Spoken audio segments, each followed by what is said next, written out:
Welkom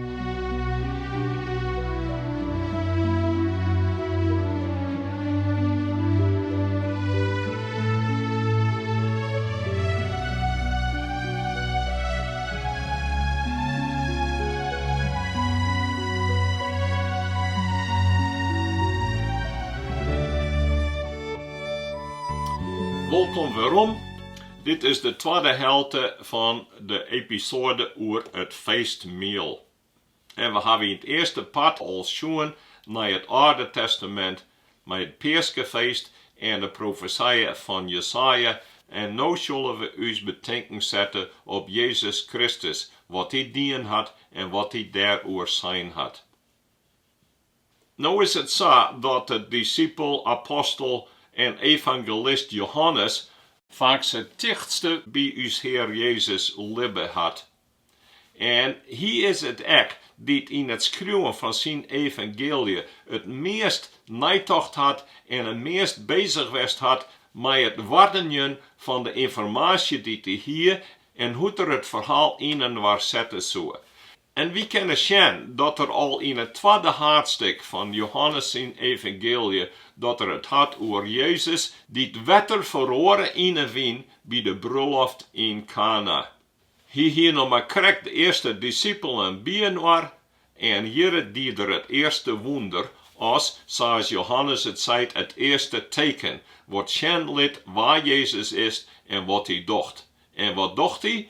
Hij neemt de rol van brageman en hij maakt het wien voor het bruiloftsfeest.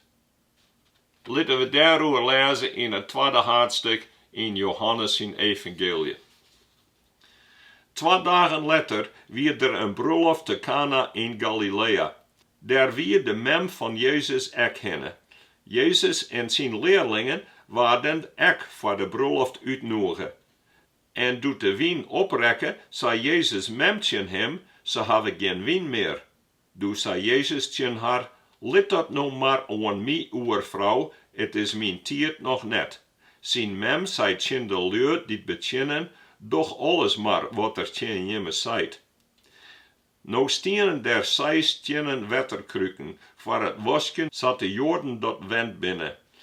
Elk koers aan 80 tot 100 mengel in.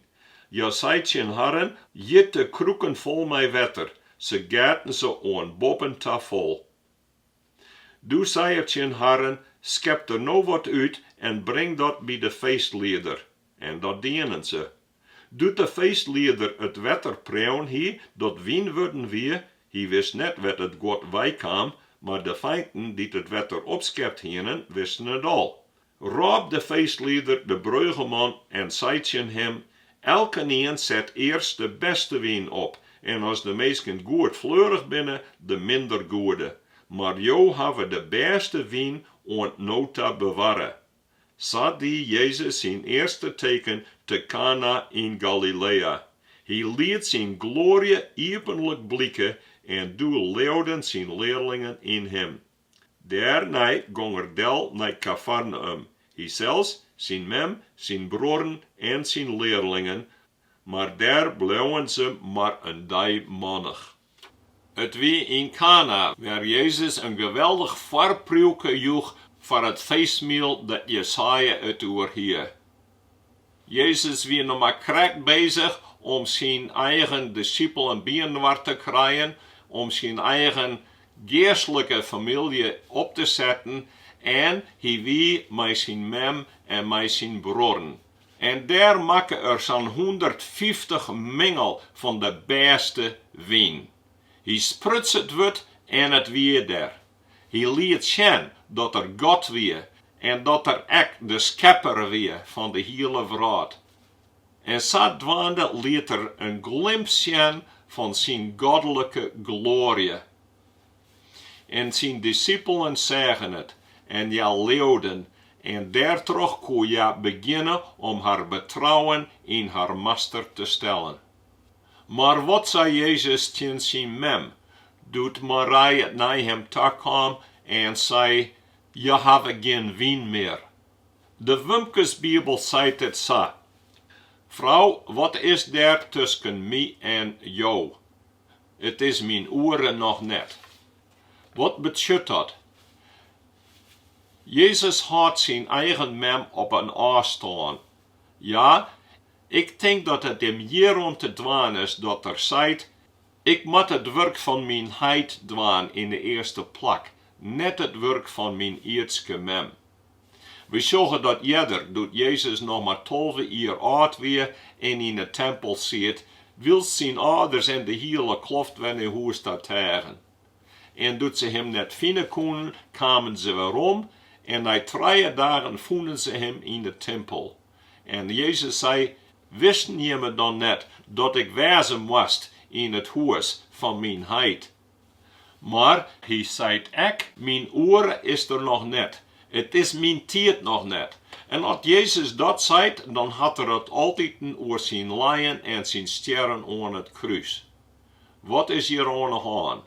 Tim Keller zei, wils Jezus de wijn drinkt op het feest, moet hij denken aan zijn lijden en zijn sterren aan het kruis. Want daar moet zijn bloed uitgetten worden om zadwande de wijn te meidjen voor zijn bruiloft, de bruiloft van het lam. En Jezus leidt dat ook uit aan zijn discipelen bij het lêste feestmiel. Ja, Jezus is de Zoon van God. Maar om weer in zijn glorie te komen in de hemel, aan de rechterhand van de heid, daarvoor moest er eerst lijden en sterren. Hij moest eerst naar het kruis en dan op het troon. En zo is het ook met ons. Als we Jezus volgen willen, dan zegt Jezus, neem het kruishout ook op je schouders. Want je moet ook lijden. En je moet ook willig wezen om ervoor uit te komen dat je bij Jezus jaren en je daar net voor te schamen, maar te laten dat je tjuren binnen, getuigen binnen voor Jezus. En als je hem zal lijden willen, dan zullen je ook met Jezus op het troon zitten aan het eind van je tijd. Het lijden en sterren van Jezus en dan zijn verrezenis, dat is het keerpunt in alle geschiedenis. En het is ook de vervulling van het feestmiel en de Pesche. Want de dag na zijn laatste feestmiel zal er sterren moeten op het verschrikkelijke kruis van Golgotha. En daar liet er dan ook zien dat hij het perfecte lam van God is, dat de zonden van de wereld wegneemt. We gaan naar Lucas 22 en we beginnen bij vers 14. Doet de tijd weer gingen mij de apostels aan tafel. Hij zei ten Herren, ik heb er mij langs naar uitzien om voor mijn lijden het feestmiel met je te eten. Want ik zeg je, ik zal net weer eten, want het zijn bekroning krijgen had in Gods koninkrijk. Toen nam er een beker, dankte en zei, neem deze beker, laat hem onder je omgaan en drink der alle jaren uit. Want ik zeg je, van nou aan zal ik net meer drinken van wat de wijnstok jouwt, want Gods rijk komen is. Toen nam er breed, dankte, breek het in stukken en joeg het Herren met de woorden, dit is mijn lichaam, dat voor je joen wordt. Doch het altieten, mij te aandenken. Zo nam er na het miel ek de beker en zei, deze beker is het nieuwe verbond door het bloed dat voor je uitstwat wordt. Bij het laatste feestmiel, en ook als wij als kerk van Jezus Christus daar aandenken aan hebben, in het jonsmiel van ons Heer, daarin zocht Jezus weerom op het feestmiel. En hij zei, ik ben het lam van God.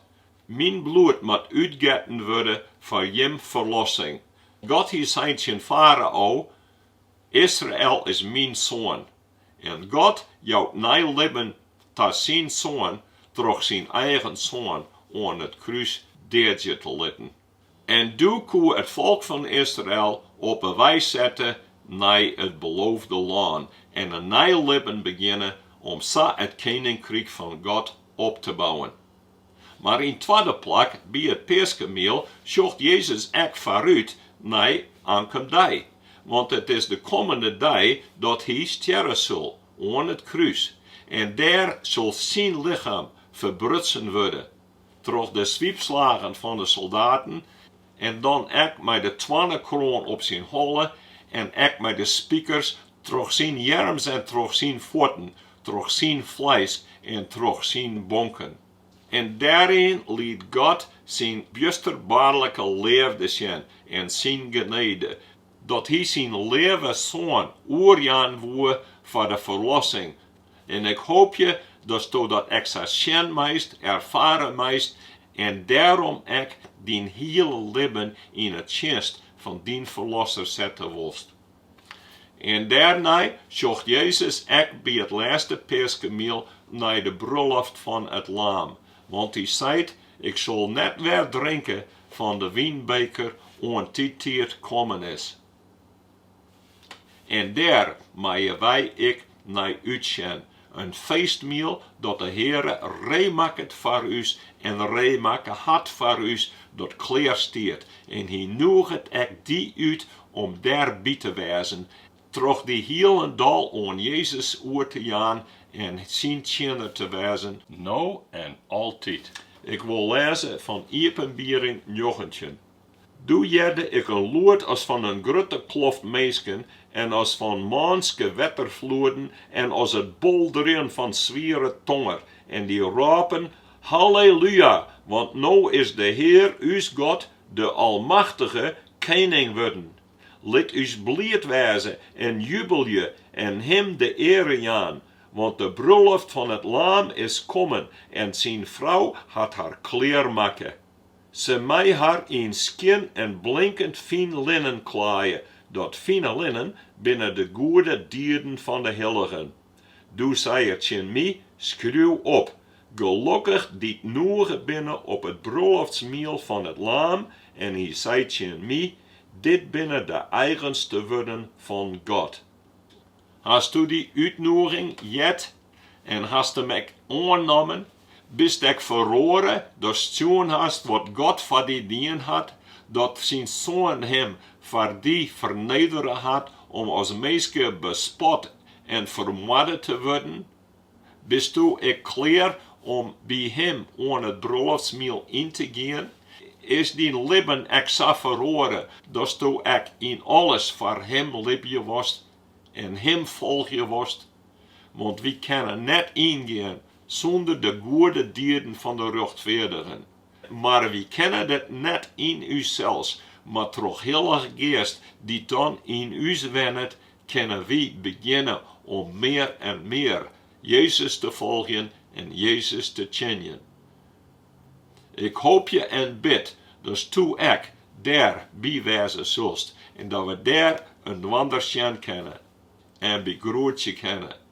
Want letter in het nieuwe Jeruzalem. Amen.